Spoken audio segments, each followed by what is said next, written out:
At the end of the project, that's it. The end, Abomination Arsenal, it's over. 7 marathons. It's crazy to be here. Final battle right here. Full 3D build, hybrid with a map of level 10, which was an awesome dungeon level, by the way. But Abomination Vaults, we made it. We made it to the end. 7 marathons. Somehow. And 7 marathons. Right. And like, well, it's our biggest, in a sense, it's our biggest project. I don't know about number of hours of Italian, but like 7 marathons is absolutely the largest. Because we had 6 in Giant Slayer, 6 in Strange Aeon, 6 in Aslan. 7 marathons across nearly 2 years. The last 2 were close too. They were like bam, and then like 6 weeks later or something, like we played again. So it was very tight, trying to jam this whole thing in. Professional role-playing group, you're always on a deadline, even though it's like living the dream, and it is, and you get this like amazing stuff just like sitting around in your studio, but like you are on a deadline, and like session, -5 or whatever it is begins tomorrow for our next project. So we're here like, let's make a couple videos and try to leave something behind and talk about like what was cool in the adventure path, because otherwise it's gone, and then that's it. We don't really have. So I got Matt here, player captain. Julian, our youngest member, J Dap, a badass who came through in the final battle, critting like crazy. We trashed Belcora, trashed her. 3 straight rounds, trashed her. But we still lost, which we really won, which is weird. So we won the project and lost the final battle versus Belcora, but that's kind of how professional gaming works. So we played all gunslingers. We made it to the end. We did it. We accomplished every goal. You don't need a balanced party. We proved it. Overall record was like 86-4 or some. I gotta go back and tally it up, but it was wild how many wins we had. And these gunslingers were awesome. They played through what was like really a standard unit of adventure, a mega dungeon, if there is one, with this wild party to kind of like test how it goes, which is why we didn't play Outlaws of Alkenstar, because we wanted to play like the non-guns campaign with the gunslingers to like really see how it would interact. And we did it. We proved it. But the question is, what are the highlights? What are the, like we're sitting here doing our reflections and we're like, what are our like favorite moments? And there are so many good ones. And I don't know. I just thought we'd throw them out there. So I mean, like it's just it's so weird so fast. I can't believe we're done. I know. It's so many. It's crazy. It could be so many after every marathon, but what comes to mind right away is the devil level, level 7, I think it was. This is the very beginning description of it, going down, feeling the heat coming from it. We turn on the red light, we're playing under that. That marathon was epic. And just infernal contracts, every kind of devil, more devils I've ever seen. Fighting more devils than you could ever have, and I love fighting the demons, devils, that stuff. Those are amazing. So almost like if you want devils, play Abomination. Which is I'm like, everyone's like, oh, the flesh warps, Abominations. Like, if you want devils and you really want to interact with them, like this was the adventure. I mean, and what's weird because it's not a devil, but it's just one level. But that level alone gave you all of that. So much, and you'll encounter them. Like they were on pretty much from level 2 down, but 7 is its own. You could really like break these things into like mini, side like that's how 7 was like 5, 6, and 7 was its own thing where the whole adventure path turned. Right. And the levels just got gigantic too. But it's Devils, absolutely up there. Top highlight. I mean, next, how can we not talk about the final battle? I think like absolutely. Think of, like, I mean look at this. It is. It is.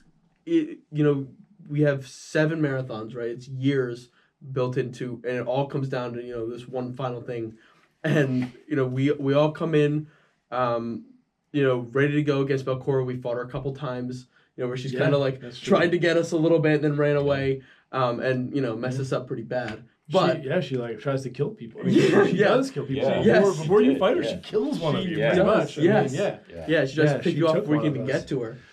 She took Fly. She took our leader essentially. The founder of the Black Powder Cutout was dead. We haven't even like really released that yet, but it was dead before we got to the end. Yeah. That was crazy. Yeah. We never would have thought. Like on like a Belcor just appears, and flies dead. Yep. Yeah. Crazy. Yeah. But going into that final room, opening it up, seeing Belcor, knowing this is it, and we open it up and 3 or 4 crits first round. We open it up, my character Grundak shoots a 20 millimeter barricade buster 100 feet right into her face. It was crazy. That was the opening shot, I think. Opening shot. Natural 20 and the whole room just went nuts. But it was and then it went Breen went, Carrie went, she crit. Boom, natural 20. It was then there was another, I think Zorik went, crit.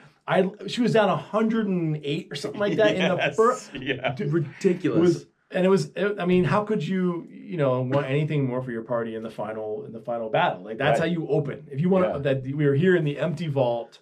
Yep. And that's because we had such a cool setup that's the reason why you guys crit the way you did. Oh, of course. Because if you have a setup like this, you will do well. That's what the gods of role playing offer you is you go this far with your game and you're going to perform well in the final battle. And the way it's set up perfectly. You don't walk into something. Yeah. A flying creature at the end, and we've all got guns. Exactly. I know. How perfect. And there were a lot of haters, and I understand why, about you guys are going to get destroyed in this adventure path. Yeah. And I don't think I respect their opinions. They were right about a lot of things. However, there were so many flying creatures. Yes. That were expected to be tough encounters. How about even the shooting gallery on level 10? Mm-hmm. And it was these guys shooting blow darts or blow guns, whatever, and it was you just turn and annihilated them. You brought a blow gun to a gunfight, okay? I don't care if you're a specter or not, we're about to house you. So, and that happened a lot of times. Yeah. The Witchfire Hag, and it was just keep flying, please, because if you're on the ground, there's cover. Just stay up there. And then absolutely shredding a black dragon. Oh my, level 9. Oh my God. Turning it into Swiss cheese. Oh my God. It's the wings, That was the best in all of our years. Of a dragon. Can we go that far and say this was the most? I mean, we've never owned one. A dragon like that? Yeah. Especially at this level, because we were all 9th level, and it was a hard fight. This thing is serious. If you don't try this at home, basically. Right. We had a lot of gunslingers, and we felt very confident. And we bit this thing off. We knew it was there. We had talked to the drow. We'd kind of done our scouting and all that. And it was decided, I don't know that we should take on extraneous encounters right now. We have our goal. We're close. We're trying to win the project. We're also trying, it's our campaign too, but we are trying to win the project. This seems and then it was we're all gunslingers. And how many opportunities in your gaming career are you going to get to shoot up a dragon? Yep. Right? Yep. Awesome. And not, you guys trash. And then there's a treasure hoard too, if it goes well. Yeah. There's a payoff. That was epic. All right, next highlight. Let's call it. I mean, what do you got? If you had to pick two, so Devils and then actually this room here, this one right here, this thing leaps out to me. This challenge. Oh, wow, one here. Yeah. It's level 10 essentially, and I did a whole separate video with the walk through the map and everything. But we're gonna call it the Hall of Memories. Hall of Memories. It's Hall of Memories, successes and failures. Right, your character has to relive. I mean, it was all the moments of the adventure path. Your character had to relive all the moments. We all submitted these before this. Yes. To Adam as the GM. Yes. Yeah. And so you're walking through in this thing, you get getting wrecked by it, and then he's reading, reading all the great things you did, and then the flip side, then just getting roasted every character. Yeah. And that's never been. I've had anything like that. I can't think of anything quite like that. We use Google Classroom, right, as our main hub for all of our projects. But and so you have the GM will be your teacher in the classroom, and then I give assignments out. And one of the assignments I gave them, and well in advance, sort of disguising what it might lead to. And it was mostly hey guys, at the end we're going to want to talk about cool stuff. So submit to me your 3 successes, your character's 3 biggest successes. It actually was this encounter is why I did it. Yeah. And I just I compiled them all and had them behind the screen. And then it was also submit your 3 biggest failures. they submitted independently, and it's one of the assignments I did not let you see what other people submitted. And the reason was I wanted you each to have your highlight, have your moment in the final session and of the whole campaign, where we'd each remember like, yeah, I remember that was cool when Breen did that or when Tess did that, and I would read them off. So, and then I kind of embellished them a little bit as GM to make it like a little more grand with your successes and why that was important to our overall story. But the failures part was GMs, you gotta do this. It's just a roast of your players. Like you take the failures, and you may even add one or two more in. Like you take the failures of like your players, and then you just add to it like, and that is when you fail in front of the whole party. And your most worthless moment ever as a potential gunslinger in this party, when you doubted why you even followed us into the and like they of course submitted like 5-10 words about like what their favorite and I'm just like trashing you because like the idea was you break down their will, you break down their, and so I did it out of game too, and maybe I felt, I will say this, there was a tinge of maybe. And it was only for a moment, guys. But I maybe felt like I took it a little too far. I could see like I was maybe hurting people's feelings a little bit. But it was listen, it was immersion. It was immersion. Yeah, it was immersion. We saw the smile on your face a little bit behind the GM screen. It's still there. Yeah. And my character, as he talked about Belcora, killed my character, so I didn't have to listen to any of that. That's true. That's true. You just sat back like, that's true. Almost like you dodged that one because, I mean, everybody was submitted, and then I could see it in their faces. Like, as I was going around the table, they were waiting for their turn to get roasted in the Hall of Failures. Like they knew they had submitted. They're going, oh my gosh, I submitted this like 3 weeks ago, and like, now I know exactly what he's about to do to me, and how bad is he going to make it sound? It was a good time. It was a good time. Great. I mean, that's a great GM tip there. Take that and have fun with that because your players will always remember that. Yep.